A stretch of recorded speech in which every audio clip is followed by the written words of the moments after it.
Hey everybody, welcome to this episode of the PC Perspective Mailbag. I'm Ryan Schrout, back with you again. Take it or leave it. Sorry you don't get a choice. Sometimes you guys like Alan better, sometimes you guys like Josh better. You're stuck with me today. So let's go ahead and jump right into it. Remember, if you have questions for us, leave them in the YouTube comments on this video and or in the comments section of PCPer.com associated with this particular video, and we'll go through them and pick out some questions and throw them up there for next week. Whoever it might be. Maybe it'll be me. We'll see. Michael Therer asks, what is the point of a monitor with a 6-bit panel that supports HDR? Is it mostly a marketing gimmick at that point? I've seen 8-bit panels without HDR, which I assume have better overall image quality than a 6-bit panel that supports HDR. So it's an interesting thing because HDR is, I don't want to say HDR is fluid, but it is, there are varying HDR standards, and it's possible that, you know, by letter of the law, a 6-bit panel may be able to be advertised as HDR compliant to one of those standards. But I agree with you that in reality, this is mostly a marketing gimmick trying to get the HDR branding onto a display that probably doesn't deserve it and probably won't provide you superior image quality over anything else. The important things to keep in mind in this are HDR content, by definition, is 10-bit content, right? HDR10 is one of the bigger standards. It is 10-bit content. You don't necessarily have to have a 10-bit capable panel to display it, but anytime you degrade the quality of the content down from 10-bit to an 8-bit panel or even down to a 6-bit panel, you sacrifice the available colors to you, right? So even though I think what most people think of HDR as is kind of peak brightness and peak darkness levels of a display, that's how you get that dynamic range of color. If you have a 6-bit panel instead of a 10-bit panel, then when you are displaying that range on the screen, which is the only part where HDR really matters, is when you see both darks and lights at the same time, then you'll notice that you'll see dithering. You'll see more obvious delineation between the colors in that instance because you are running on a lower bit panel. Which is why I think for the most part, really, really good HDR monitors, especially HDR gaming monitors, are still hard to find to impossible to find. We've only seen a couple of them that are even close to being reasonable in our opinion and view, and we're still waiting on all the NVIDIA GeForce G-Sync HDR panels. Excuse the dog that's barking over there. And we're starting to get a couple of the FreeSync 2 displays in, but some of those support HDR 600, right, which is peak brightness of 600 nits, but sustained of only 300 by the standard itself. And whether or not that is good enough for us to call a worthy successor to what we have now, worthy of you spending your money and upgrading, I think is still in the air. So we have one of those monitors somewhere behind me over there. It's off, so you can't really tell what it's doing, but we will continue to check in with that. But a very good question, a very good observation for how you could be tricked into buying an HDR monitor that's actually a bad display. Kyle Bachman wants to know, do you think AMD will save the 2800X and put it in the Threadripper lineup? That's an interesting question. I assume, a lot of information has gotten out there, including Amazon leaks at this point, that have the product stack for the Ryzen 2000 series in pricing included in that, and the 2800X was omitted. It doesn't look like AMD is going to launch a 2800X along with the parts they have for this April timeline. As for what the reason for that is, I don't really know. I don't know if you would put that in the Threadripper lineup. It would insinuate that you have to increase your core count to some degree, right?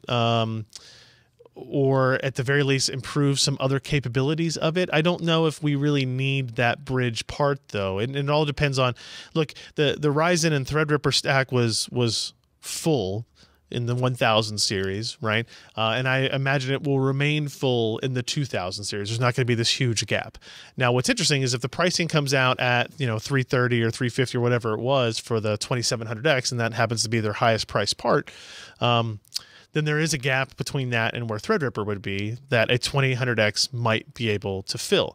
The question is, and AMD is just as aware of this as anybody else, is they need to make a part that is price competitive with something else. It needs to be able to challenge an Intel part in a specific location, specific price point, segment, whatever you want to call it.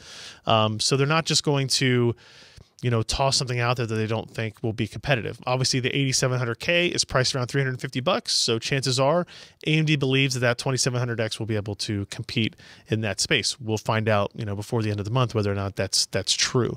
Threadripper, we've been told Q3, so or at least second half, but I assume Q3 based on kind of the pattern that we were on already with the Ryzen 1000 series. So I think there will be a lot of questions as to why there isn't a 2800X, but I think AMD is smart enough and their team is smart enough to put out the products that you'll understand why they didn't have that there. I guess we'll see fairly soon. Cody Leonard wants to know, how often should I replace my power supply? My current one has been through a few builds and is 5 years old. Cody, I don't think of power supplies of having a shelf life necessarily, like a use before date or something like that. But I will also admit that a 5-year-old power supply is something that would make me, second guess myself. What is the warranty on the power supply? Is it a 5-year warranty? Now maybe you start to wonder about replacing it. Is it a 10-year warranty? Maybe that gives you a little bit more confidence in that unit. But although any power supply at any point, no matter the warranty period, could blow up. The thing about a power supply is it kind of puts the other components at risk. Most modern motherboards and even graphics cards have some capability to prevent themselves from being fried if the motherboard or if the power supply should have an issue, but it's not impossible. So I'm not the kind of person who's going to tell you, oh, every 2 years you need to buy the latest power supply that has the most and best reliability ratings and reviews from like ours and Lee. But I would kind of say if your power supply has a warranty that's gone beyond, like if it's a 3-year warranty, maybe you start to have that conversation as well. But if it's a 7-year warranty or a 10-year warranty, it's got enough wattage to do what you want to do for your next system, then I say keep it, right? There are plenty of other places for you to spend your money as long as it's providing the power to the system components you need and it's doing it. It's not loud, the fan isn't clanking around. Efficiency can be improved if you buy a new one, but that's, only if you're concerned about those thermals or if you're concerned about your power usage at your house would I really worry about that. So I wouldn't think of it as it's 5 years old, it's time to replace this type of thing. If you bought a really good one, you spent the good money for it, then keep on chugging along. No problems there. Question from Davey S., who asks, is a password-protected Wi-Fi network secure if everyone has the password? At my workplace, the network is secured, but everyone knows the password, and there are signs showing it for visitors. In this type of situation, what stops someone from pulling off a man-in-the-middle attack and intercepting my traffic since we're all on the same network? Let me say that I'm not a security expert in this case, and there are lots of other places, Hack5 and those guys probably address this in some different areas. Our take here is if everybody's on the network and they all have the same password, then essentially you are on an unsecured network, right? The reason you're supposed to have these passwords and these things is to keep other people from getting on who might have malicious intent. So there is some sort of implied trust that occurs when everybody is on the same network, which is why when you go to most businesses, there's an employee network and then there's a guest network. There's a reason why those are separated. They have different passwords, different SSIDs, all that type of stuff.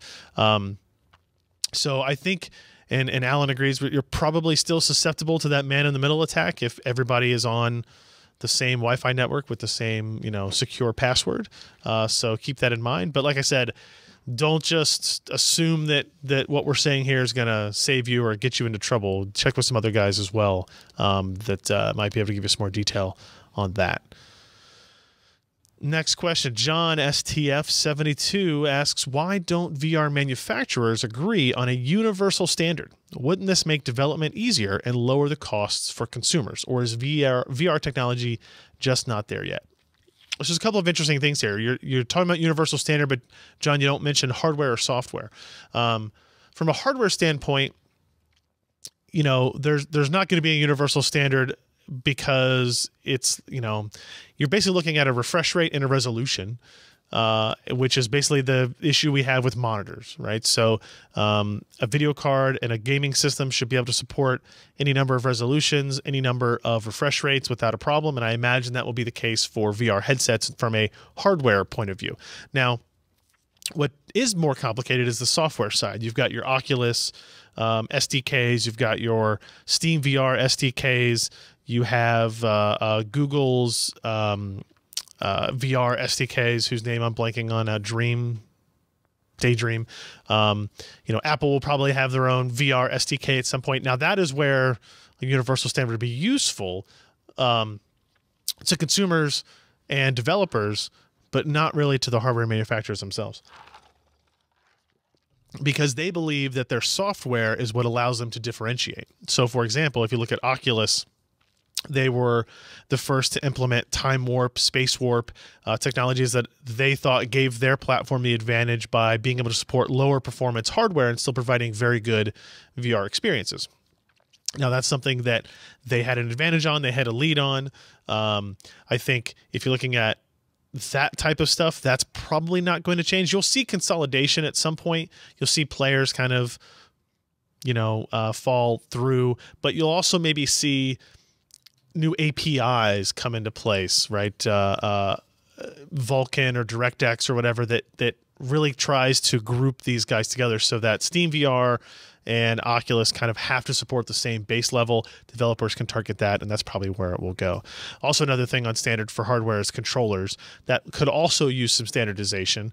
But that's also, I would hesitate to suggest that we would want even standardization there, because there's so much more development that needs to be done, so much more work that needs to be done to find the perfect controllers for VR.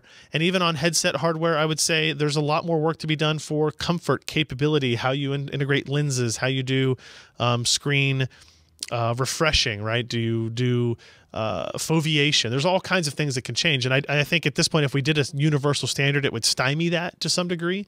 And we want people, even if it is detrimental to us as consumers trying to keep track of things, or, one game going here and not supporting another technology or vice versa, the volatility of it is what pushes everything forward as everybody tries to jockey for position.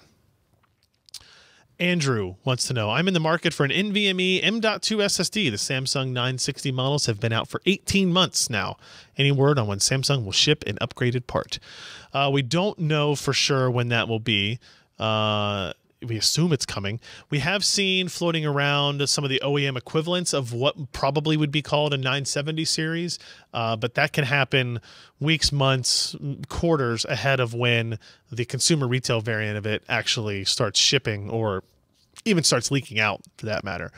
So I don't have an answer for you. It might make sense to wait up until the Computex timeframe, which is the beginning of June, where some of that stuff may occur. Some of those launches may occur.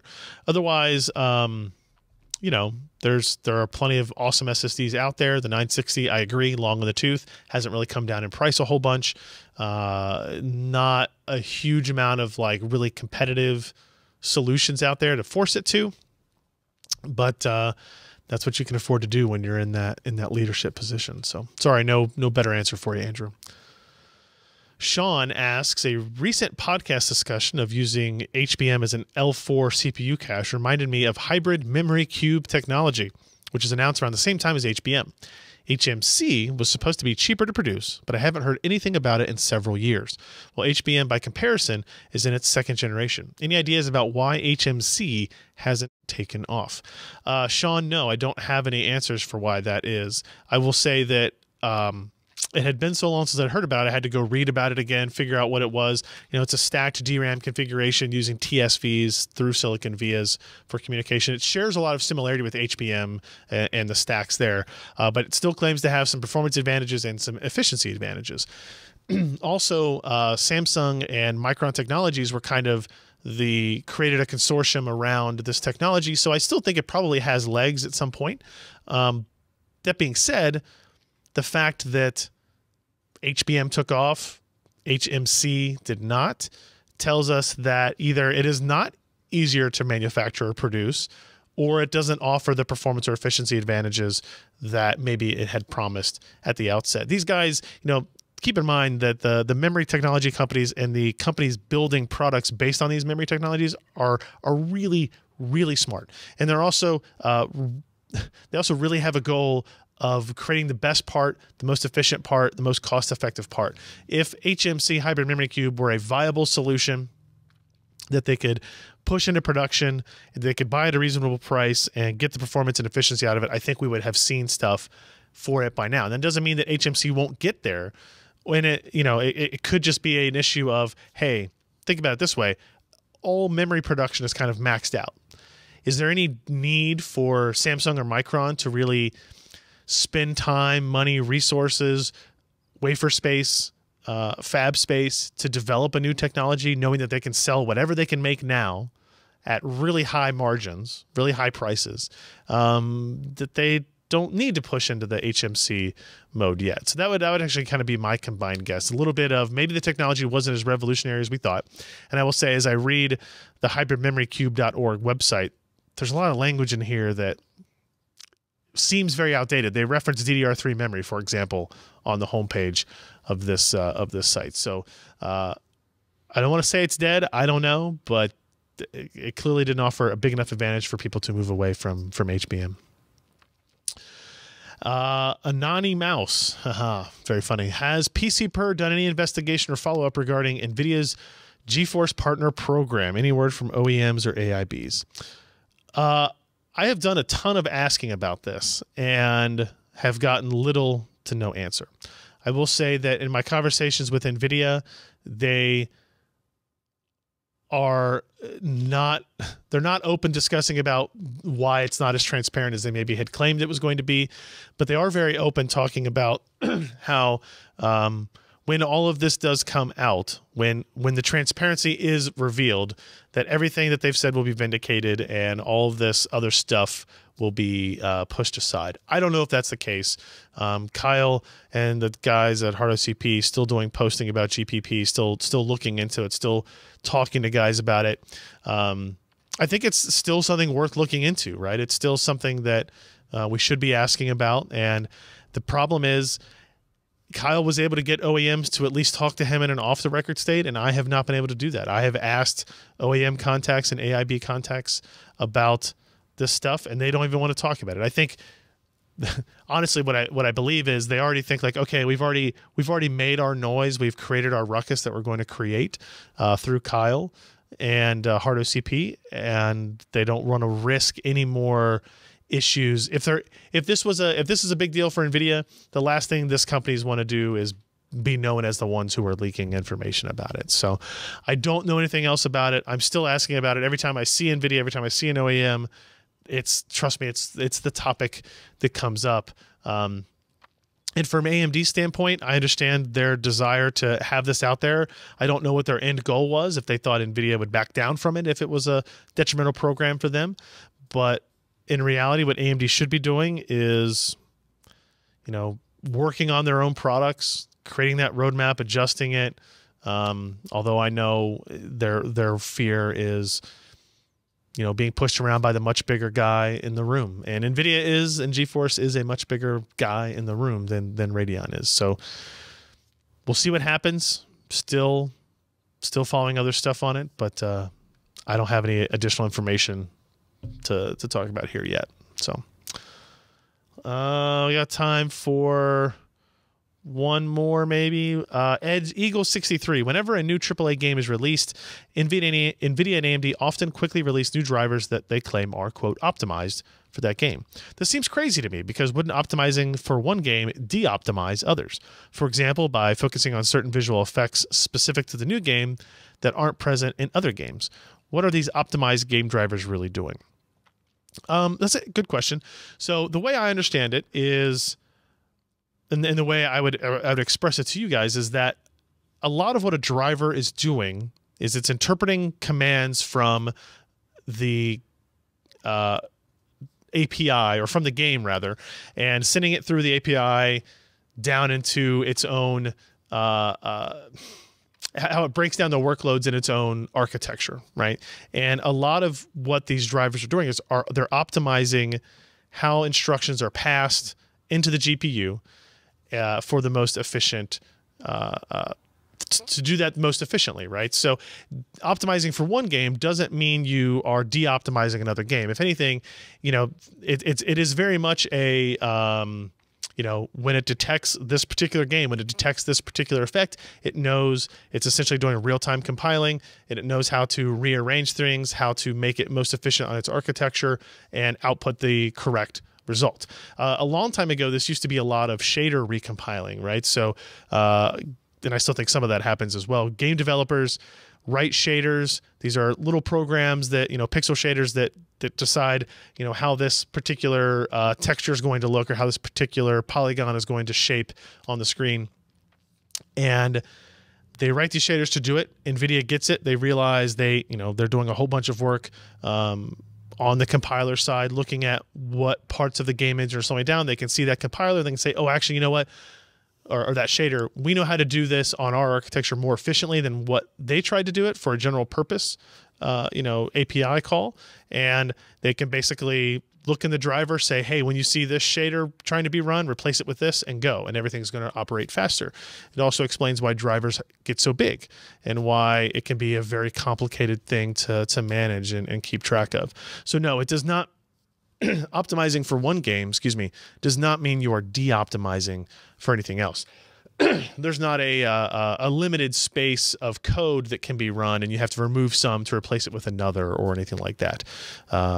Although interesting to note, you know, Fermi graphics cards most recently removed from the current line of GPU driver updates, right? That is a little bit of culling, trying to lessen the work on NVIDIA's side, trying to lessen the size of that driver, and what they have to work on a gen-to-gen or driver-to-driver release schedule. So I think that's going to be it for this week. Again, if you have questions for us, leave them in the comments below here on this YouTube channel or on the PCPer.com page that you see this video on. Thank you everybody for supporting us. If you want to be a Patreon, you can go to patreon.com/PCPer. You can support the group here, the content we create. It's $1 a month, $2, $5, $10, $20, $50, $100 a month, whatever you want to give, whatever you feel like you can.